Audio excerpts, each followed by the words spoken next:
Google is one of those companies that I never in my wildest dreams even thought that I could get into.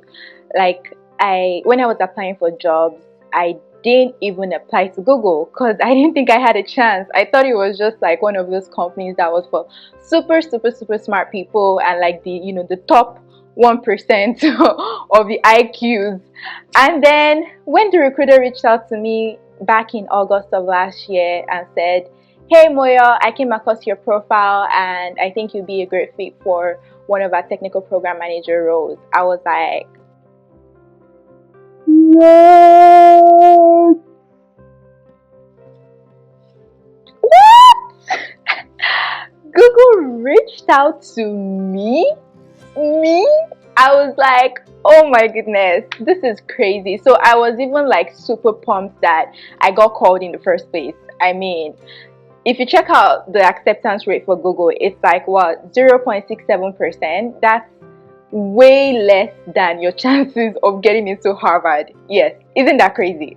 In this video, I'm going to be sharing every single thing, all the tea about my interview experience with Google, and I hope you can get something out of it. Let's get to it.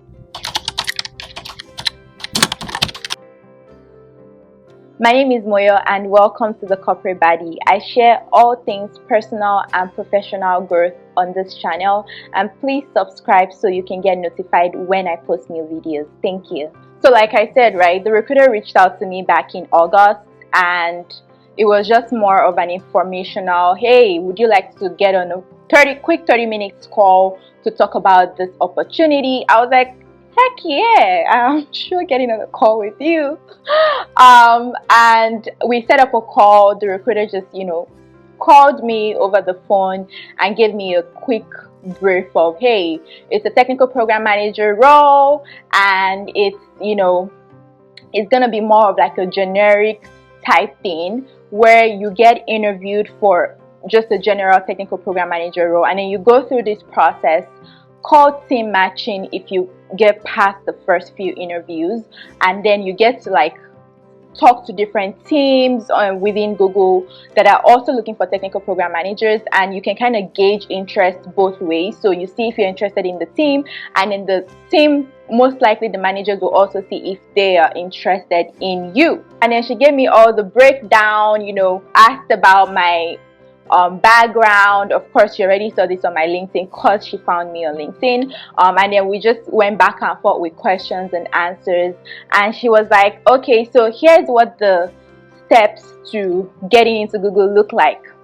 The first thing would be, I would have a phone screen with a Google, most likely a Google program manager, so someone that's already working within Google as a program manager right now. So that would be the phone screen. And then if I pass that, I would go to the next stage, which is called the OnSite. And because of COVID-19, most of the companies having interviews switched from having like physical on-site to virtual on-site. So this was more like a virtual on-site experience. And she said you would have 5 on-site interviews. So basically it would cover different areas. Each interview will cover different areas, and you have different like program managers or maybe even other people that work in other areas within Google that will go through those interviews with you. And if you pass all of those 5 interviews, then you would move to something called a hiring committee. Some people have mentioned that Google no longer has a hiring committee. I hear some teams are still doing it, some teams are not. It really depends on what role you're going in for. But she mentioned that I was going to be going through the hiring committee, and then from the hiring committee, that's basically a committee or a group of Google employees that come together to go over all of your application package, from your initial interview to your on-site interview, your responses during the interviews. If you have internal Google references, they will take a look at that. They will look at your resume, your qualifications, and all of that, and then come together to make a decision on whether you should be hired by Google, basically. And then after that, after the hiring committee, once you pass that, then you will go to the team matching phase. So the team matching phase, that's what I mentioned earlier, where you basically kind of talk to different hiring managers to gauge your interest and their interest in you and decide if you want to work together. So after the team matching, if you get interest both ways, then you now finally move to the offer stage, which is where they give you an official offer letter saying, hey, come join Google. And after that, you go through with negotiation, accept the offer, and that's it. So she gave me all of this information and asked me, would you like to proceed? And of course, I said, yes, let's do it. I am not going to be going into the details of the specific interview questions that I got because I signed an NDA, non-disclosure agreement, with Google that I was not going to be sharing the specific interview questions, but I can give like a high level what kind of questions, and even the recruiter helps with preparation. So before my first interview, I got transferred from the initial recruiter to another recruiter, and I guess it's kind of how they do it. You have someone that kind of serves as a sourcer that goes to look for people, and then you also have someone that's more like an internal partner that would partner with you through the whole recruiting process and takes you all the way to the finish line of the offer. So I got transferred over to my next recruiter, and this is the recruiter that basically goes over the specific interview process in terms of what to expect, how to prepare, resources that are useful for me to prepare, and then also kind of gives timeline, follows up after every interview and all of that. So I got transferred to this recruiter, and now let's talk about the actual first interview. What was that like? So before my first interview, which was the phone screen, the recruiter sent me a document that highlights all of the details to expect on the interview. So they break it down into different sections to highlight the things that they're going to be looking at in terms of your qualifications. And they broke this down into 5 different areas. So there was the general cognitive ability, there was the role-related knowledge, the leadership, then there's googliness, and the final one, I believe, is technical judgment. Yes. So you have 5 of those areas that the interviewer is going to be checking for to see if you're a good fit and if you have strong enough signals to say, hey, this person would be able to kill it at Google. So she gave me that, I read through that, and then also kind of gave some highlights of how to tailor my responses based on my experience to those different areas. After that, I got the interview scheduled to speak with the first Google employee, which was a program manager. So I spoke to the program manager over the phone for a 30 to 45 minutes interview, phone screen interview, and he basically just asked a bunch of different questions around my program management abilities. Because I was coming from a non-traditional tech, I wasn't coming from a traditional tech area. Basically, I wasn't working for a big tech company or a company that was primarily focused on software development.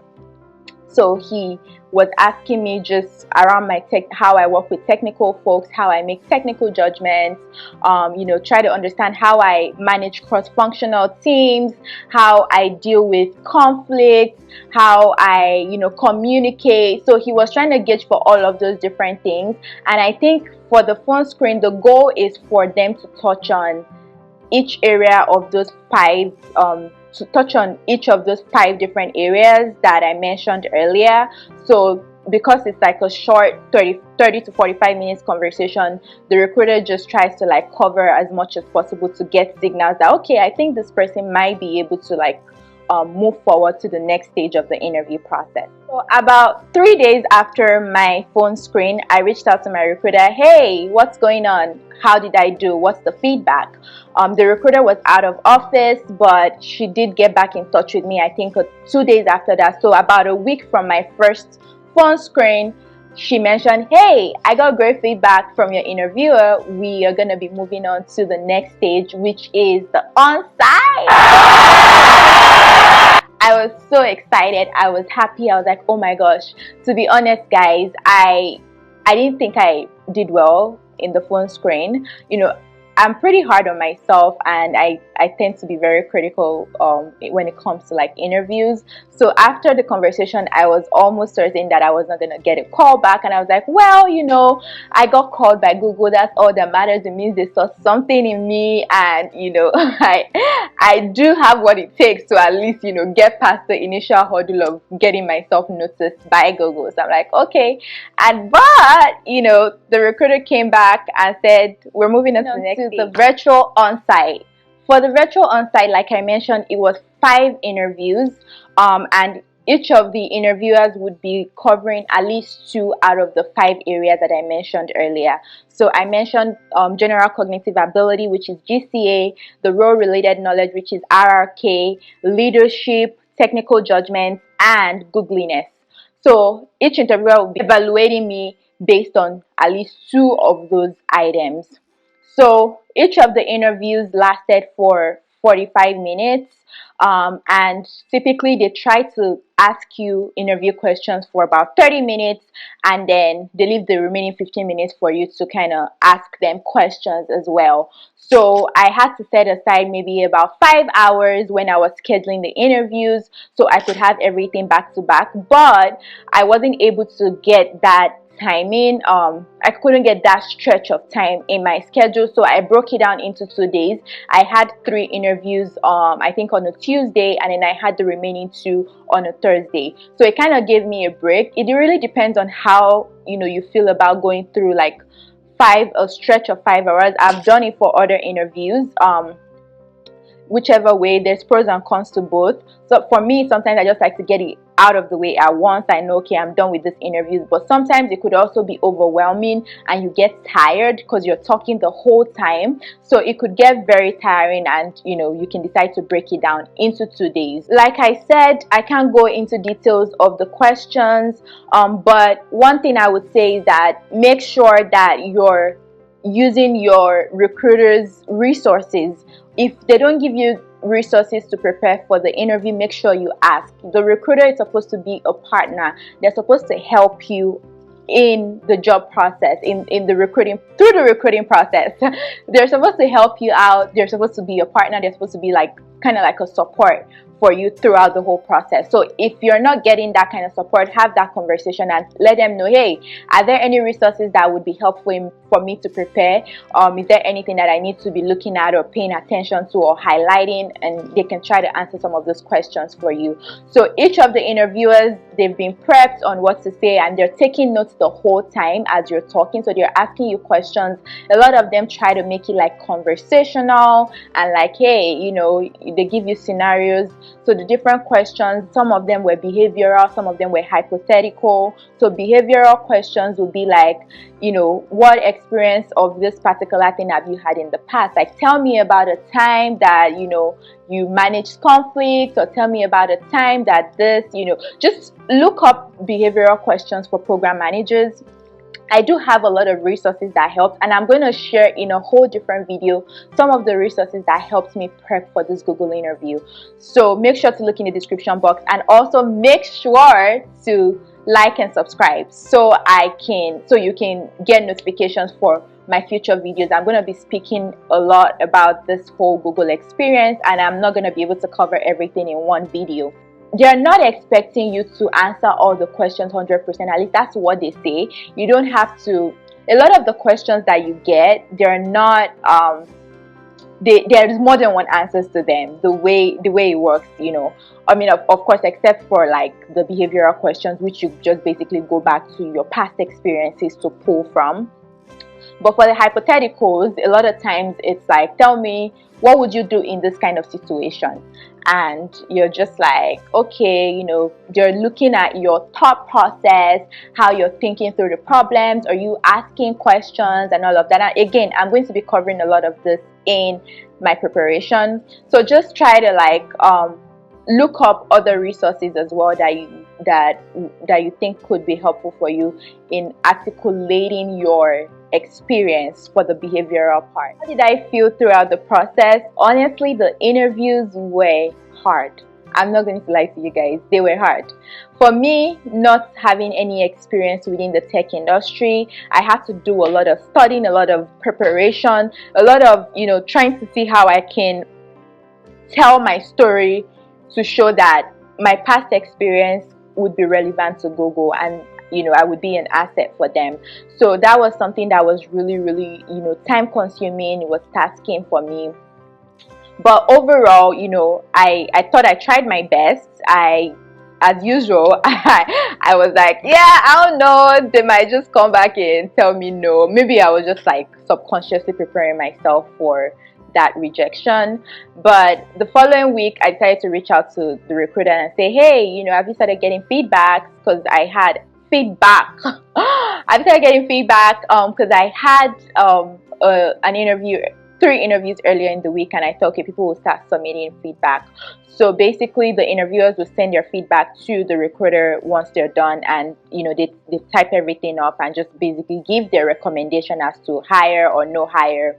I hear there's other levels. There's like strong hire, there's no hire, there's lean hire, and then there's no hire at all.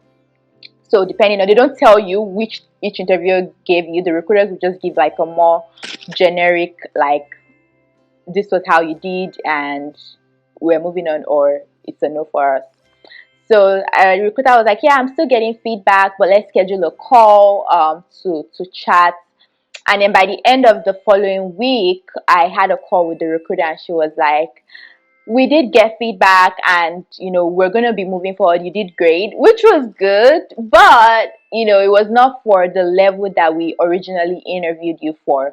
The interviewers were recommending a lower level.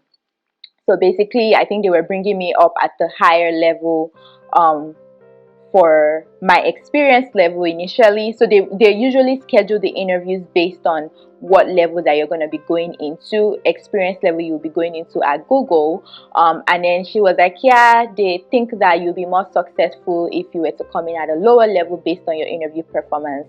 Another thing is that Google does level based on your interview performance, strictly based on your interview performance, which I thought was interesting because people have like years of experience, and just because things could go wrong during interviews, or people might not even be at their best self, so picking that just that one day to judge their whole career is a little unfair in my opinion. But that's how they do it, and they probably have reasons for that. Google is a data-driven company, so who knows.